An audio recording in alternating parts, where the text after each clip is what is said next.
Mi oficina en el edificio de la Sociedad de Socorro tiene una vista perfecta del templo y cada noche, con exactitud, las luces del templo se encienden al atardecer, por lo que el templo es un faro constante y tranquilizador afuera de mi ventana.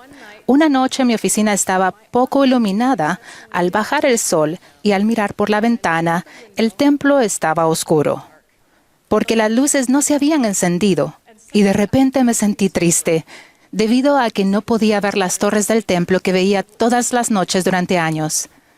Ver oscuridad donde esperaba ver luz me recordó que una de las necesidades que tenemos a fin de progresar es mantenernos conectados a nuestra fuente de luz, Jesucristo, porque Él es la fuente de nuestro poder, la luz y la vida del mundo. Sin una fuerte conexión a Él, comenzamos a morir espiritualmente. Y sabiendo eso, Satanás intenta explotar las presiones mundanas que todos afrontamos. Él trabaja para atenuar nuestra luz, poner la conexión en cortocircuito, cortar el suministro de energía y dejarnos solos en la oscuridad. Esas presiones son comunes en la vida terrenal, pero Satanás trabaja con esmero para aislarnos y decirnos que somos los únicos que las estamos sufriendo. Algunos de nosotros estamos paralizados por el dolor. Cuando nos agobian las tragedias, cuando la vida es tan dolorosa que no podemos respirar, cuando recibimos golpes como el hombre en el camino a Jericó y se nos da por muertos. Jesús se presenta y echa aceite en nuestras heridas, nos levanta con ternura, nos lleva a un mesón y nos cuida.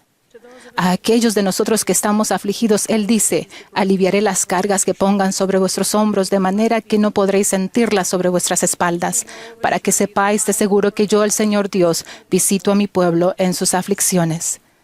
Cristo sana las heridas. Algunos estamos simplemente muy cansados. El elder Holland dijo: no debemos correr más a prisa de lo que nuestras fuerzas nos permitan. No obstante, a pesar de ello, sé que muchos de ustedes corren muy a prisa y su reserva de energía y fuerza emocional a veces está casi vacía. Cuando las expectativas nos abruman, podemos regresar y preguntar al Padre Celestial qué debemos dejar. Parte de nuestra experiencia es aprender qué no hacer. Pero aún así es demasiado. El Salvador nos asegura: venid a mí todos los que estáis trabajados y cargados, y yo os haré descansar. Cristo está dispuesto a unirse al yugo y tirar con nosotros para aligerar nuestras cargas. Cristo es descanso. Algunos sentimos que no encajamos en el molde tradicional. Por varias razones no nos sentimos aceptados o aceptables. El Nuevo Testamento muestra los esfuerzos que hizo Jesús por llegar a todos. Leprosos, recaudadores de impuestos, niños, galileos, rameras, mujeres, fariseos, pecadores, samaritanos, viudas, soldados romanos, adúlteros, los ritualmente impuros. En casi todos los relatos, Él tiende la mano a alguien que no era tradicionalmente aceptado. En Lucas 19 se encuentra el relato de un recaudador de impuestos de Jericó llamado Zaqueo, quien subió a un árbol para ver a Jesús. Zaqueo era empleado del gobierno romano y se le veía como corrupto y pecador. Jesús lo vio en el árbol y lo llamó diciendo: Zaqueo, date prisa, desciende, porque hoy es necesario que me aloje en tu casa. Y cuando Jesús vio la bondad del corazón de Zaqueo y las cosas que hacía por los demás, aceptó su ofrenda diciendo: hoy ha venido la salvación a esta casa, por cuanto él también es hijo de Abraham. Cristo les dijo con ternura a los nefitas: he mandado que ninguno de vosotros se alejara. Pedro tuvo esa poderosa epifanía en Hechos 10 cuando declaró: Dios me ha mostrado que a ninguna persona llame común o inmunda. Un requisito de los discípulos cristianos y de los santos de los últimos días es demostrar amor los unos a los otros. Jesús nos extiende la misma clase de invitación que dio a Zaqueo. He aquí, yo estoy a la puerta y llamo. Si tú oyes mi voz y abres la puerta, entraré y cenaré contigo, y tú conmigo. Cristo nos ve en nuestro árbol. Algunos estamos perturbados con preguntas. Hace unos años me sentía agobiada e irritada por preguntas a las que no podía encontrar respuestas. Un sábado tuve un sueño en el que podía ver una pérgola y entendí que debía ir y pararme allí.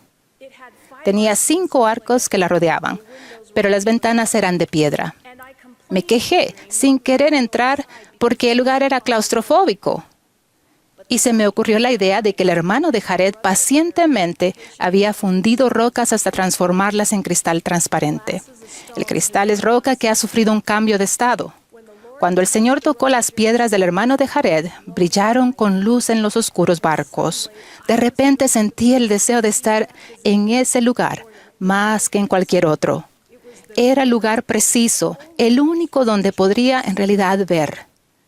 Las preguntas no desaparecieron, pero al despertarme la pregunta era, ¿cómo vas a aumentar tu fe, así como lo hizo el hermano de Jared, para que tus piedras se conviertan en luz? Nuestros cerebros mortales están hechos para buscar comprensión y significado en paquetitos. No conozco todas las razones por las que el velo sobre la vida terrenal es tan grueso, porque no es la etapa de nuestro progreso eterno en la que tenemos todas las respuestas, sino que en la que adquirimos la certeza o a veces la esperanza de la evidencia de las cosas que no se ven. La certeza llega de maneras que no siempre son fáciles de analizar, pero hay luz en nuestra oscuridad. Jesús dijo, yo soy la luz y la vida y la verdad del mundo. Para quienes buscan la verdad, al principio puede parecer ser la absurda claustrofobia por las ventanas de piedra. Pero con paciencia y preguntas llenas de fe, Jesús puede transformar nuestras ventanas de piedra en cristal y luz. Cristo es luz para ver. Algunos sentimos que nunca podremos ser lo suficientemente buenos. El tinte escarlata del Antiguo Testamento no solo era colorido, sino resistente, porque su vivo color se fijaba a la lana y no se desteñía, sin importar cuántas veces se lavara. Satanás usa ese razonamiento para derrotarnos. La lana blanca teñida de escarlata nunca puede volver a ser blanca. Pero Jesucristo declara, mis caminos son más altos que vuestros caminos. Y el milagro de su gracia es que cuando nos arrepentimos de nuestros pecados, su sangre escarlata nos devuelve la pureza. No es lógico, pero sin embargo es cierto. Aunque vuestros pecados sean como la grana, como la nieve serán emblanquecidos. Aunque sean rojos como el carmesí, vendrán a ser como blanca lana. El Señor dice enfáticamente, quien se ha arrepentido del pecado es perdonado. Y yo, el Señor, no lo recuerdo más. En esencia, ven, razonemos juntos. ¿Has cometido errores? Todos fallan alguna vez. Ven a mí y arrepiéntete. No recordaré más el pecado. Puedes volver a estar bien. Tengo una obra para ti. Cristo emblanquece la lana. Pero, ¿cuáles son los pasos prácticos? ¿Cuál es la clave para reconectarnos con el poder de Jesucristo cuando estamos titubeando? El presidente Nelson lo dijo de manera muy sencilla. La clave es hacer y cumplir convenios sagrados. No es un camino complicado. Hagan que Cristo sea el centro de su vida. Si sienten que el faro de su testimonio se va apagando y las tinieblas se vuelven más densas, ármense de valor. Guarden sus promesas a Dios. Hagan sus preguntas. Con paciencia fundan las piedras en cristal. Vuélvanse a Jesucristo, quien aún los salva. Jesús dijo, soy la luz que brilla en las tinieblas, y las tinieblas no la comprenden. Lo que significa que no importa cuánto se esfuerce, la oscuridad no puede apagar esa luz. Jamás. Pueden confiar en que su luz estará allí para ustedes. Nosotros o los que amamos quizás oscurezcamos temporalmente. En el caso del templo de Salt Lake, el gerente de propiedades recibió una llamada casi de inmediato. La gente se dio cuenta. ¿Cuál era el problema con las luces del templo? Primero, los empleados fueron a cada panel eléctrico y encendieron las luces manualmente. Luego reemplazaron las baterías del suministro automático y las probaron para ver qué había fallado.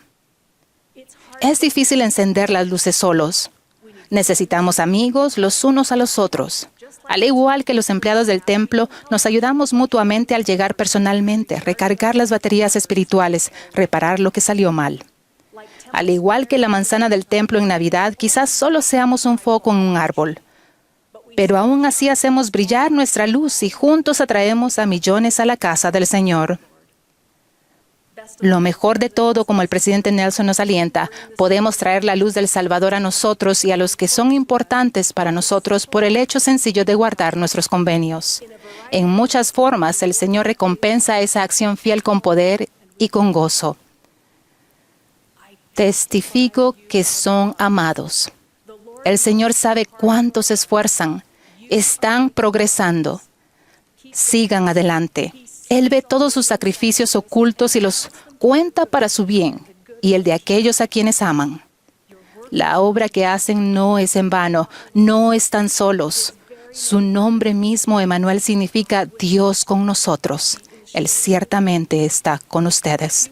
Avancen unos pasos más en la senda de los convenios, aun cuando esté demasiado oscuro para ver muy lejos. Las luces volverán a encenderse. Testifico de la veracidad de las palabras de Jesús, las cuales están llenas de luz. Allegaos a mí, y yo me allegaré a vosotros. Buscadme diligentemente y me hallaréis. Pedid y recibiréis. Llamad y se os abrirá. En el nombre de Jesucristo. Amén.